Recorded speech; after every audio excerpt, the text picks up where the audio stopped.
it's Carrie from the Sharpsburg branch of the Washington County Free Library. I'm here with recently published author, library patron, and very good friend, Heidi Vertrees. Hi everyone, and welcome to my backyard. Heidi just recently published Victor Survives Being a Kid. It's a great read.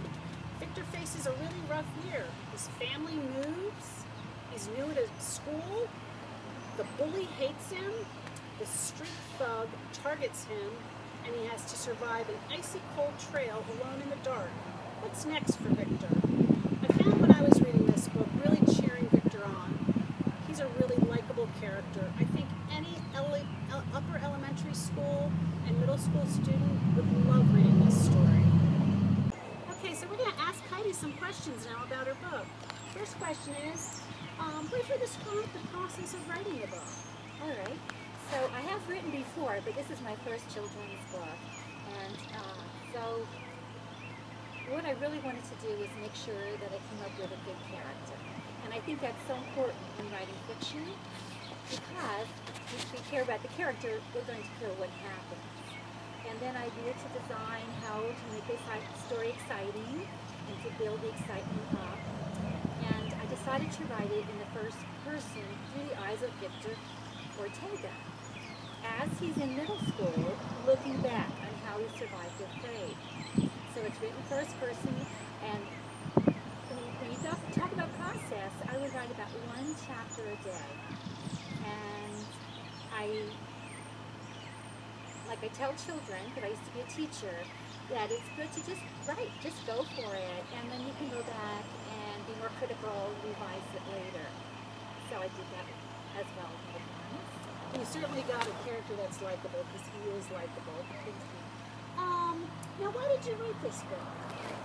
Well, again, I said I was a teacher, so I wanted to write a book that both boys and girls would really enjoy and get it to laugh with and get excited by and have a lot of things to think about and have a book that would last over time in terms of the memories and things that they might learn from it.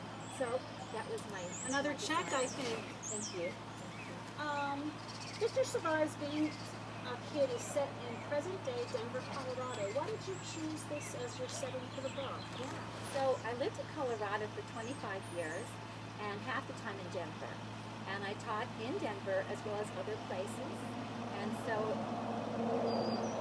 I knew that this would be a really exciting setting for a lot of readers, those who live in Colorado, as well as those who've never been there and are really curious and excited about a big city, as well as the Rocky Mountains.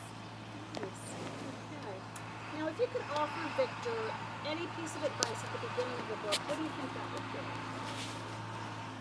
I would tell Victor to not get discouraged. I would tell him that there are struggles in life and there are challenges, but to hang on to his faith and his friends and his family, and to know that every day is a new day, and to just keep up that good attitude of being thankful and not getting discouraged. That's great advice. How about if you read a small snippet of the book? Oh, sure. Okay, great. Girls, the book is full of really nice pictures, and I'm sure that you would enjoy them. The one that I'm showing here shows Victor alongside a boy he's just met in a rude way. He's trying to enter his brand new school. Here he is in fifth grade, feeling miserable, and this guy slugs him from behind, and he doesn't know his name, but they get to know each other because this is the bully that really gives Victor a hard time. So he calls him Pinhead in the beginning because he doesn't know his name. We got in our classroom. Whoa, no windows, no chance to stare beyond this jail cell. The desks were really tables for two. I felt sick to my stomach. Mrs. Rodriguez stood in front. Take any seat you want. Now what? I gripped my backpack straps and charged about with the rest of the herd. Seats filled fast. The brain already had a partner. Quick, you numbskull, get a seat before you're stuck with a girl. I pictured my best friend at my old school motioning me to sit by him. Yeah, right, wake up and smell the coffee. I moved toward the back, but the back row was filled. I slid into the closest seat next to a guy built like a burrito. Hey, the seat's saved. A guy standing beside me cleared his throat. I got up and glared at them both. I looked around the room and saw an open seat by Juliana. No way, grab any seat. Only one other seat was left. A guy in a red shirt and taller than most of us. Matador man also was searching. We charged. The second I landed on the seat, he shoved me. Mrs. Rodriguez motioned to him. Roberto, take the seat next to Juliana. Roberto glared at me. He shuffled toward the empty seat. For one fantastic moment, something went my way. The guy sitting smack next to me looked me up and down. Hi, I'm Pedro. He wore a Colorado Rockies baseball shirt and looked like an athlete. I'm Victor. This is my lucky day. The guy behind me fake coughed. I turned around. Pinhead pushed his eyeglasses up his nose and stared through thick lenses. He jutted out his chin. Definitely not my lucky day. Please, God, a window for me to climb out. Okay, we're going to jump ahead a little bit, and we're going to have the author read about Victor's experience at outdoor education. Right. So, boys and girls, this is a compass, and if you've been to outdoor ed, you know that sometimes you get to learn how to navigate. And stay tuned because we'll hear a little more about that for this summer program.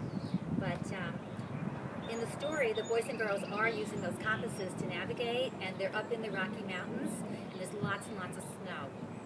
And so I'm going to jump into a scene where it says, after we wrote our final code, see, they're on a scavenger hunt. After we wrote our final code letter and got our bearing for the hut, I heard another group in the distance heading our way. Run, I yelled, they're gaining on us. Keep your compass flat and use it. Count your paces. Gustavo whisper shouted so the other group wouldn't hear him. It was hard to run in the snow, but we zipped past trees, dropped behind a hill, and got out of sight of the others. We reached the hut first. We panted and gave Joe our maps, code letters, and bearings. Between gasps for air, we told him another group was close behind. Within moments, they burst into sight. I looked at my team. I liked working together. Building trust and friendship felt good. Carlos, and hopefully you know by now Carlos is the bully, Carlos broke from the second group and plowed through the snow like a sled dog. He stopped in front of us and blasted. They came in first because they cheated. He glared at me. Victor, you probably started it. Carlos grabbed my shoulders and shoved me in a pile of snow.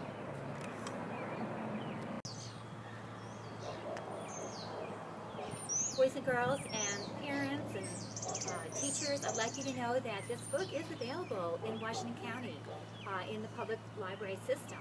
And also, if you're interested, you can go to Amazon or Barnes & Noble and order a copy, both paperback or Kindle. And this website, newsongpress.net/Victor, is a great way to go ahead and get a free downloadable for parents who are interested or teachers who are interested. That's a discussion guide and an activity guide to go along with the book. So I want to let you know about that. And if anyone has this book, I'd be very happy to autograph it for you if you live in the area. And this summer, stay tuned because we're going to have some fun activities going on around this book in some workshops, Meet the Author workshops that we'll be offering in several libraries this summer. Thank you for coming and thank you for hearing about Victor Survives Being a Kid.